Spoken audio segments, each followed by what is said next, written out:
Kljub zaprtju oddelka Zvezdic v neposredni bližini občinske stavbe, kjer sedaj urejajo lekarno in veliki prostorski stiski na šoli, so z odprtjem 10. oddelka omogočili obiskovanje vrtca vsem vpisanim malčkom.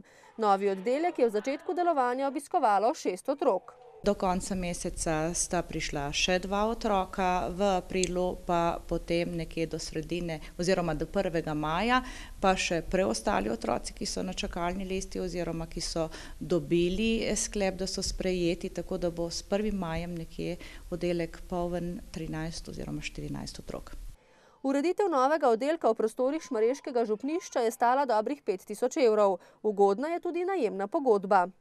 V bistvu najemnine ni, ampak šola krije stroške vode, elektrike, plina.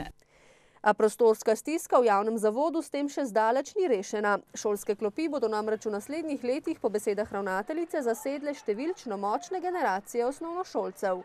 V vseh teh letih je rojenih toliko otrok, da sta zagotovljena 2 oddelka. Skratka, obeta se prostorska stiska, kar precej velika, če pač ne bomo prišli do sredstev oziroma do tega, da bi dogradili vrtec. S projektom izgradnje novih 6 enot vrtca je bila občina v minulem letu neuspešna na razpisu šolskega ministrstva, prav tako s projektom rekonstrukcije osnovne šole.